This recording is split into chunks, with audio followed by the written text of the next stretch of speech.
네. 네. 예. 최혁준님 같이 이제 법사에 계시는 분들은 아마 이런 말씀, 이런 생각을 공유하시고, 예. 이거 왜 이렇게 위헌 논란이 왜 이렇게 보도가 많이 되고 있지 이런 생각도 하실 것 같고, 그렇습니다. 예. 최혁준 의원님도 좀 답답하실 것 같아요. 이런 상황 자체가. 뭐 크게 답답할 건 없고요. 이제 예. 사실 어제 민주당이 의총에서 이제 조금 의총에서. 더 들여다보겠다라고 결정한 건 저는 네. 뭐 당연하다라고 봅니다. 어쨌든 집권 여당이잖아요. 수권 정당 네. 같은 경우에는 항상 모든 일을 중요한 결정을 할 때 살얼음판을 걷듯이 좀 더, 철저하게 검증하고 가는 것들은 당연하다라고 보고요. 네. 하지만 또 우리 법사위의 민주당 의원님들이 이 내용을 정확하게 파악하고 계시기 때문에 다 전달이 됐고요. 전달된 내용을 통해서 이제 점검을 해서 결정을 할 것이라고 보고, 이미 저는 사법부가 이 위헌성 문제에 대해서 자기들 스스로가 제가 답을 했다라고 알고 말씀드렸잖아요. 있습니다. 예. 아까 말씀드린 것처럼 모든 판사는 어쨌든 법률과 양심 또 헌법과 양심에 따라 한다 그랬으니 누가 그렇게 추천하든 어쨌든 판사잖아요. 판사가 아닌 뭐 우리가 변호사를 추천합니까? 검사를 추천합니까? 경찰을 추천하는 것도 아니고 판사로 어쨌든 내란전담 재판부가 구성이 되니까 네. 그것 자체도 논리학적으로 왜곡일 뿐 아니라 어제 판사들이 회의에서 뭐라 그랬냐면은 예. 이런 얘기를 합니다. 이 참 황당한데 이 판사 인사와 평가제 변경 등 사법제도 개선과 관련해서도 이게 사법부의 독립성 재판에 영향을 준다라고 얘기를 했어요. 이건 스스로 자기들이 이제 지금 현재의 상황을 인정한 거예요. 인사제도, 평가제도가 재판에 영향을 준다라고 자기 입으로 얘기를 한 거잖아요. 지금 인사권 누가 독점하고 있습니까?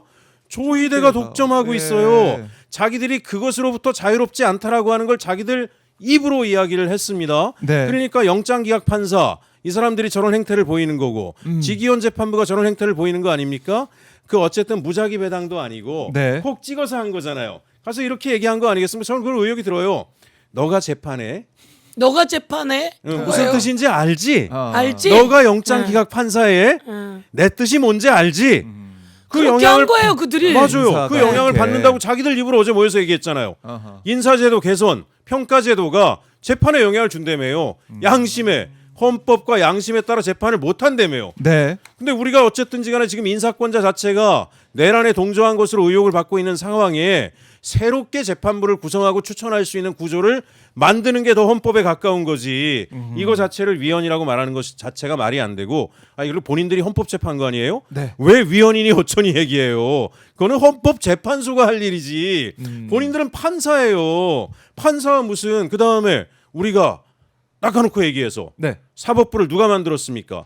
재헌 국회가 헌법을 만들고 정부조직법을 만들고 그걸 통해 사법부가 만들어진 거예요. 네. 결국 국민이 선출한 국회가 헌법을 만들고 그걸 통해 사법부를 만들고 그다음에 여기가 운영을 잘못하면 법을 개정하고 개선하고 감독하고 관리하고 네. 그걸 제대로 못하면 국민에게 우린 평가를 받죠. 이게 민주공화국의 사이클입니다. 사이클. 예? 이 사이클을 지금 자기들이 부정하고 있는 거예요. 독립된 섬이야. 네. 자기들이 인사도 하고 평가도 하고 감독도 하고 방어도 하고 자기들 마음대로 민주공화국을 인정하지 않겠다라고 하니까 이게 위헌인 거예요. 이 말을 하는 게. 예.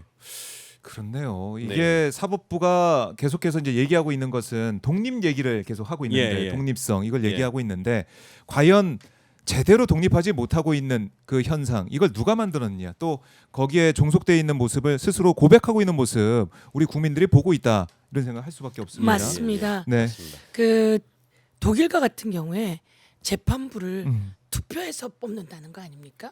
왜?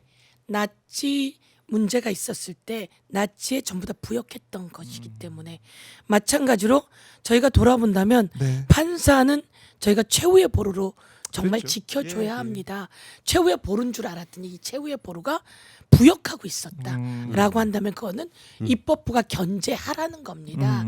그러니까 사법부는 그냥 독립이 아니라 입법부와 사법부와 행정부는 삼권 분립에 그러면서도 서로 견제하라는 거거든요. 네. 그래서 행정부 수사권이 잘못되었기 때문에 입법부가 견제해 준 거고요.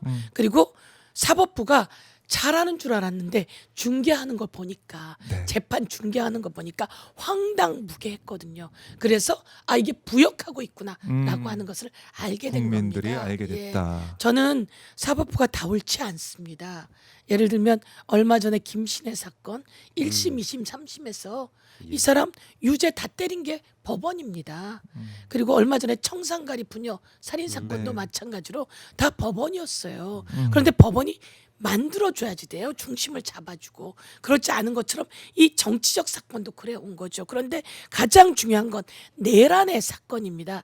내란의 사건 날 조이대가 그런 얘기를 이번에 대통령 앞에서 했더라고요. 자기네가 가장 먼저 이거는 위헌이다라고 이야기했다고요. 그래서 제가 다시 살펴봤거든요. 네. 오마이도 보도를 했던데요. 예. 조이대는 다음 날 물어봅니다. 맞아요. 비상계엄에 대해서 예. 어떻게 생각하냐. 이게 절차상 문제가 있다고 많이 얘기하던데 아 그렇습니까? 그럼 한번 살펴보겠습니다. 이렇게 얘기한다고요. 그래놓고 자기가 위헌이라고 얘기했다고요. 그런 적도 없을 뿐더러 그리고 그날 그들은 회의를 했잖아요. 맞아요. 회의를 해서 이 비상계엄을 뒷받침해줄 회의를 했기 때문에 그러면서 이들은 보도 자료를 계속 냈다고요. 보도 자료를 냈는지 어쩐지 모르지만 계속 보도가 12월 3일 12시 20분부터 보도가 나와요. 네. 보도가 그때부터 나온다는 건 그 전부터 얘기를 했다는 거거든요. 우리 회의하고 있어요. 왜? 윤석열이 비상계엄 때렸는데 법무부는 회의를 하고 있거든. 법무부가 회의를 하고 있으니 윤석열 비상계엄이 성공하면 법무부는 소리 안 듣고 잘했어? 얘기 들을 건데 대법원이 회의를 하고 있어요라고 보도를 하는 거예요. 근데 윤석열이 성공해서 그래 이럴 텐데 무섭잖아 윤석열. 그런데 이게 그렇게 해서 회의한다고 계속 보도 냈는데 네. 윤석열이 해제가 됐단 말이에요. 그날 새벽까지 이들은 계엄사령부로 사람을 파견해달라는 전화를 계속 받습니다. 예. 그게 우리가 이번에 확인한 거 아닙니까? 저희가 예. 다 전달을 못해서 지금 그렇지 법사위에서 어마어마한 걸 찾아냈고 이 법원이 왜 이러지? 이 법원 스스로 얘기합니다. 우리가 바꾸긴 어렵고 잘못한 건 인정을 다 해요. 그러면서도 끝까지 가겠다고 하는 겁니다. 근데 어제 법관회의에서 이런 1안과 2안이 있었다는 거 아닙니까? 네. 1안은 이 내란 전담 재판부 위헌 소지 있어요. 이거가 1안. 2안은 지금 우리 법원에 대한 불신에서 네.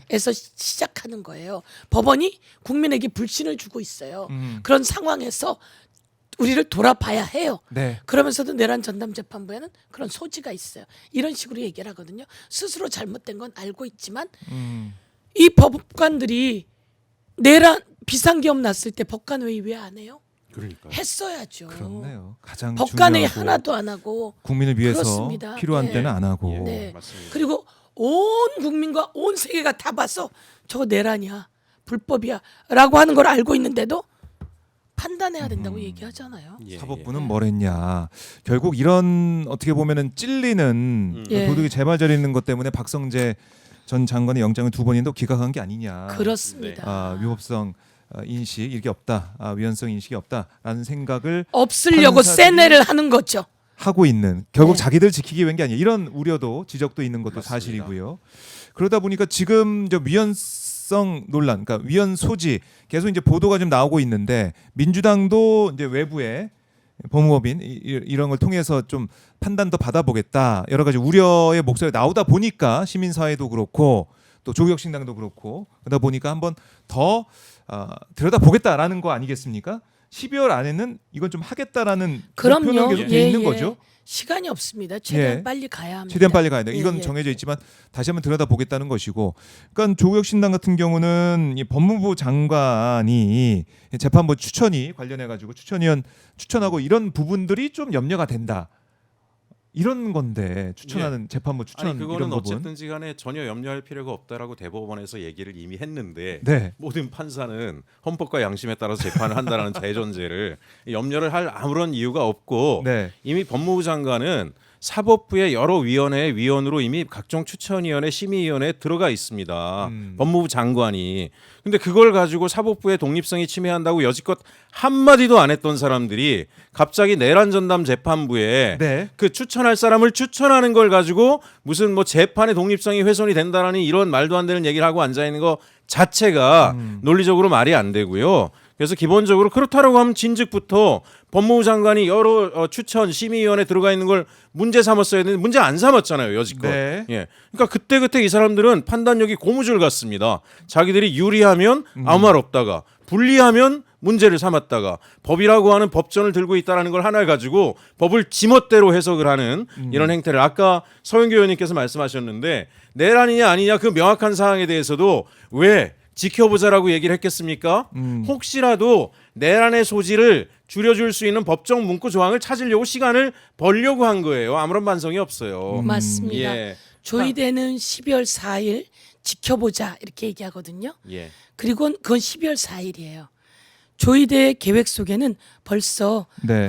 머리를 짜고 있었던 거죠. 그래서 2월에 영장 전담 재판부를 구성을 영장 판사들을 수원에서 데리고 오는 걸 구성하지 않습니까? 그리고 윤석열을 이제 관련 사건으로 직위원에게 배당하는 것도 구성을 했고요. 네. 그리고 절대로 그 윤석열을 구속도 취소를 그 다음에 시키고요. 그리고 이재명은 파기환송을 시키고요.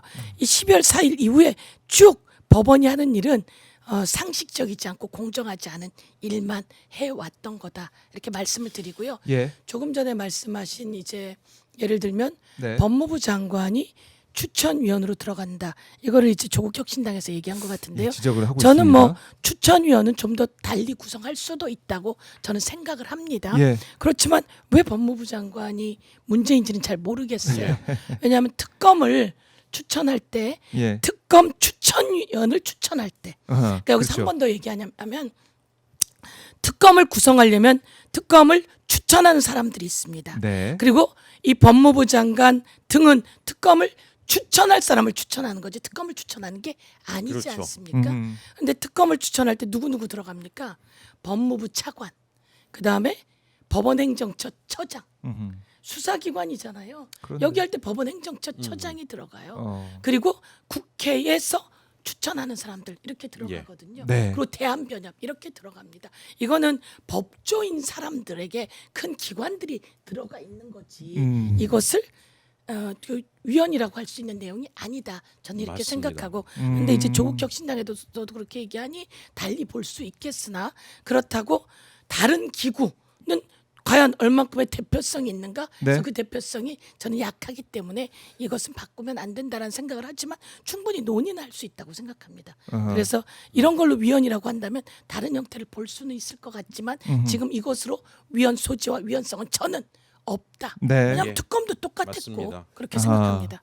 그러니까 이걸 가지고 사실은 이거 더 논의해봐야 된다 이렇게 해서 시간을 끄는 이 상황 자체가 우리 국민들이 못 견딜 것 같아요. 예, 예. 당장 윤석열이 이제 풀려나게 된 그 날짜, 물론 영장은 다시 이제 쳐가지고 더 구속 기간 늘릴 수 있다고 하지만은 직위원 재판부가 이걸 또 계속 붙잡고 있는 것 자체, 이걸 견뎌야 되니까 물론 2심에 가서 어떻게 할지 모르겠지만은 1심 자체를 이렇게 지켜보는 것도 스트레스거든요. 그렇습니다. 이게 또 네. 늦어질까봐 내란 전담 재판부 이 자체가 예. 여기서도 민주당이 더 빠르게 움직여야 된다는 생각도 듭니다. 빠르게 움직여야 합니다. 네. 빠르게 움직여야 된다. 예. 근데 여기서 이제 내란 전담 재판부를 추천하는 과정이 있습니다. 네. 그 과정을 짧게 하면 돼요. 예. 사람 추천을 바로바로 해버리면 되는 거예요. 음. 그래서 그게 약 한 달 걸린다는데 한 달이 아니라 그거야 추천하는 과정인데 뭐가 한 달이 걸릴 필요가 있겠습니까? 그거를 뭐 일주일 안으로 끝내버릴 수 있고요. 동시에 변론 갱신이라고 하는 게 있습니다.